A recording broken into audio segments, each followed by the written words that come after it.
for Katie Chats here in downtown Toronto with actor Peter Kellehan, who has been nominated for Gemini 16 times and has won 5 times. What initially inspired you to get into acting? Are you saying that I lost 11 times? No, I'm saying you won 5 times. Oh, okay, good. What inspired me to get into acting? I think I have a very similar story that so many other actors have, where you're very shy as a kid, and because of that, you look for ways of being able to open your mouth and in my particular case, attract girls. So in high school, I found out very early on in grade 8 or the first year of high school was that by doing a play, it wasn't really your words, it was somebody else's words, and then if you did them well enough, because your own words you felt were not good enough, if you did the other person's words well enough, that you would sort of get attention. And that's sure enough, that's what happened. And it went on from there. And I actually wanted to be a pilot. But I found out early on that my math, chemistry, and physics were really bad. And in order to get into the Air Force, to get into jet training, to get into the airlines, you needed math, chemistry, physics. So I went to summer school to make up for the math, chemistry, physics that I failed, and I failed summer school. So I put, as I say, I put 2 and 2 together, I got 5 and became an actor. Has the acting business been what you expected it to be when you got into it? Oh, no. No, it never is. I mean, you always want something that got away, or you expect something that you didn't get, or it's one of the quintessential statements about acting is that you don't know why you get the parts you do, and you don't know why you don't. That I think is very true. What you expect is generally very different from what you get, and there's no rhyme or reason. I remember one of the very first. Is this for actors, this thing? Actors watch as well, yeah. Watch. It's a quick story. Do I have time? Yeah. Okay. Very early on, I was asked at one point to read for a casting director, and I had never done it before, so I thought, well, interesting experience. So I went in and I sat there, and I was privy to producers and director and casting people talking about the people as they read, or sorry, after they read, they went out and you would be in the room, which I thought, that's kind of interesting. So it was a time where they were auditioning with this a woman's part for a lead in this movie. That time goes on and it starts getting very late, and we're about 45 minutes late now, which is very annoying for an actor, very annoying. Because you've given a lot of them, you're pressurized and you're outside and you're waiting and you're tense and everyone else is there. So this woman came in and she really was pissed off. So she decided to take it out on everybody. So she sat there and she said, I'm sorry, I didn't have a chance to eat lunch. Would you mind if I just have a bite of my sandwich? So she takes out a sandwich, she starts eating a sandwich, and I'm thinking, oh God, don't do this, because I knew her. And then she said, I'm sorry, I didn't have a chance to read the script. Would you mind if I read the script? And so she takes out the script and she starts to read. She said, okay, let's give it a shot. So she starts reading, and I'm sitting on the other side of the camera, and I give her the first line back, and she looks at me and she goes, and I said, sorry, is that the line? And I said, yeah, that's the line I'm supposed to answer. Oh, sorry, okay, let's do it again. So she's taking more and more time, and I could feel everybody bristling. And I'm thinking, my God, I do not want to be in this room. And she leaves. She leaves the room, and there's a pause, and I'm waiting for it. And one producer looks at the other and says, is it me, or was she fantastic?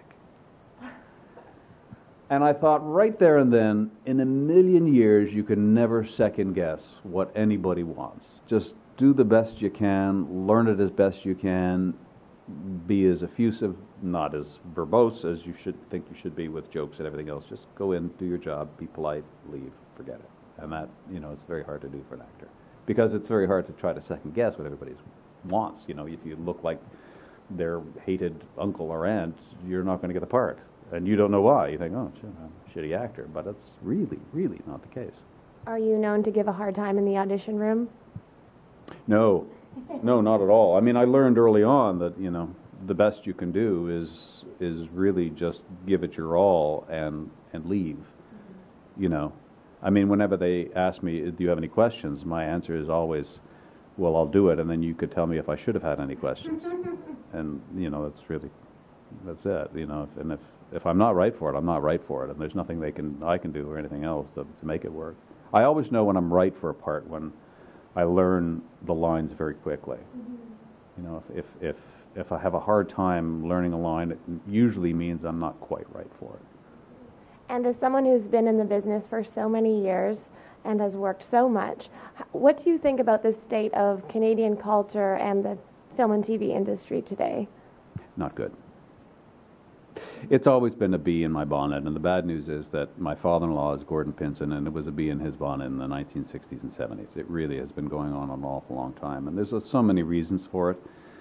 But one of the major reasons is that there's a lack of political will among the hierarchy, and that is especially true of this present government, the conservative government that we have right now, that really have put arts and culture on the back burner, and for no particular reason than I think just ignorance.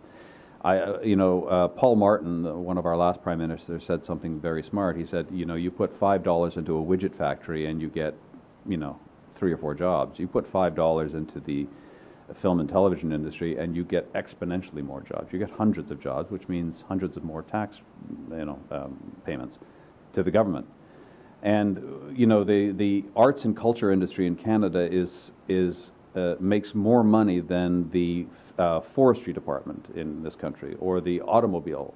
And for some reason, this government seems to think that they give handouts to arts and culture and yet subsidies to car companies and airline companies like Bombardier that I just read about this morning.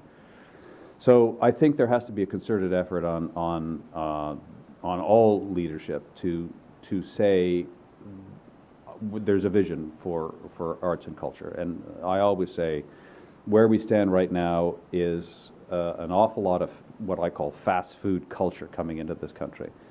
And that's not to say there's not good American product, but the vast majority of it is lowest common denominator stuff, where it just appeals to a vast majority of making us dumber kind of entertainment, and that's reality shows or Honey Boo Boo or Charlie Sheen or whatever it is, and it's a great big huge machine behind it. But again, it's fast food culture. It's cheap, it's addictive, it's fast, but it's ultimately very unnourishing for who and what we are.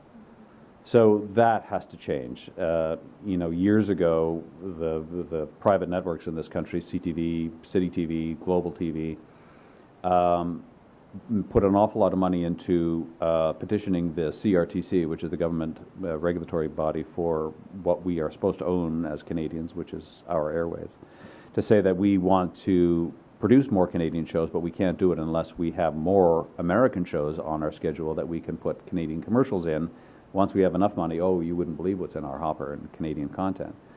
Well, they made an awful lot of money because they did change the rules, and they were allowed to put more American shows on with Canadian commercials, but the promise of more Canadian content just didn't happen.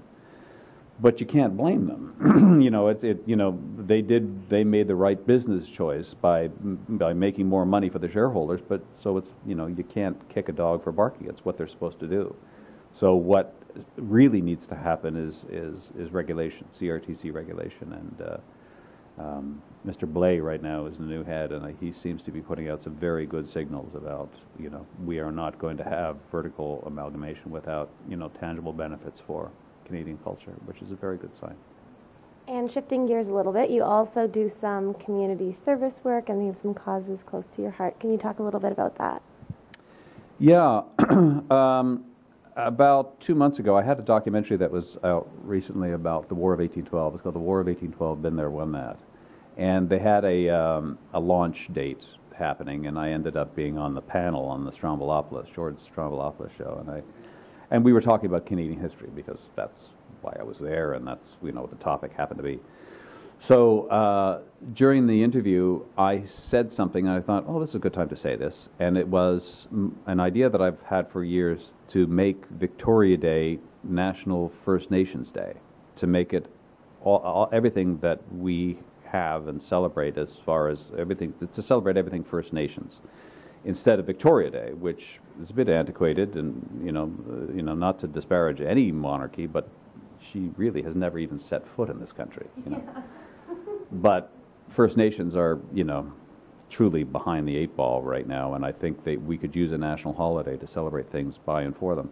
Anyway, I got a tremendous reaction from that, and a high five from George, so I thought, oh, that put wind in my sails. So I got in touch with an Aboriginal intellectual by the name of Thomas King, who wrote a book called The Inconvenient Indian, which is encyclopedic about all the treaties that have been broken, not just in Canada, but in North America, and how the Aboriginal First Nations have been badly treated, et cetera, et cetera. Anyways, he's on board. Gordon Pinsent is on board. Charlie Pachter is on board. And Brian Topp. And we're chasing Margaret Atwood, so she may be on board as well, if you're watching, Margaret. So that's what we have going, and our hope is to write an open letter to the Prime Minister and say, this is our suggestion, why not? Yep. And is there somewhere we can find out more information on that online? I wish I could tell you there was. We are in the early stages, so no is the answer to right now. You know, you can find me on Facebook. You can probably find Thomas King on Facebook and say, would love your idea about First Nations Day, but right now there isn't. But there will be. Tell me a little bit about the Actra credit union that you're working on. Yes, please. We, about 5 years ago, started an initiative, started with Actra, myself, Brian Topp, Carl Pruner, to start our very own creative arts savings and credit union. And it came from an idea in the States where they have an AFTRA-SAG federal credit union. We didn't have one in this country, so I kept harassing Brian and Carl to do something about it, and sure enough, after a couple of years and a heck of a lot of red tape, we raised a couple $1 million in seed funds with people like myself, Gordon Pinsent, putting in a lot of, you know, money, well, RRSP money or whatever we had to start this thing. So we started with $2.5 million. We're now up to $25 million in assets, and we're going incredibly strongly. We have it's mostly a virtual operation, so if you go online, you can see it at creativeartscu.com, and you can find out all about us. If you're a self-employed person in this country, you know how difficult it can be to get a mortgage or a loan. I remember, I think it was my second or third house, my father still had to co-sign for it. So the credit union is designed to understand the ups and downs of the acting, creative arts business, self-employed business. We do income averaging. We go through all sorts of different ways of finding out how to make it work for you. Like we say, I'm self-employed is your last statement in the bank, and it's your first statement at our credit union. So anybody in the creative arts, husband, wife, same-sex, mother, father, children, can join the credit union.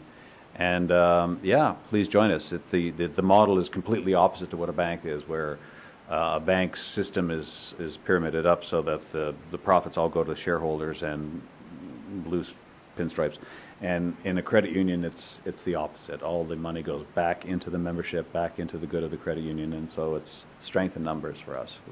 The more the merrier. The more people we can get signed up to be in our credit union, the stronger we'll be, the better ability that we'll all have to have some sort of control over our financial futures.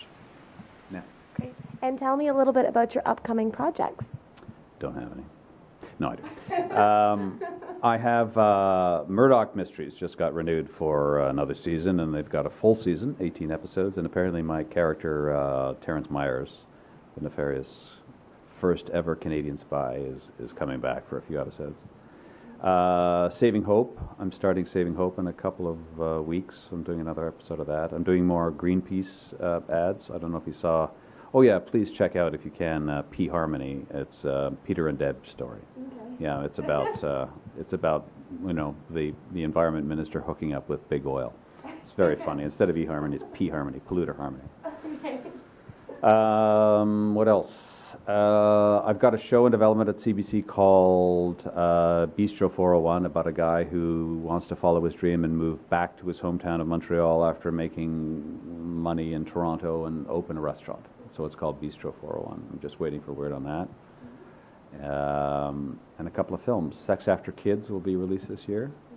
And what's the other one? Grand Seduction. Myself, Mark Critch, Brendan Gleeson, Gordon Pinsent's in it. Shot in Newfoundland last summer. A lot of fun. And where's the best place to find out more information on you and the work that you do online? Ask friends and family. Oh, no, it's Canada, so I don't know, very obscure. It won't be on any tabloids.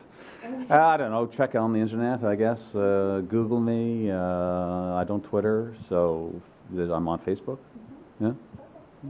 Thank you so much. Congratulations on all of your success over many years, and best of luck with all of the upcoming projects. Thank you very much. Thank you. I'm Katie Ullman reporting for Katie Chats here in downtown Toronto.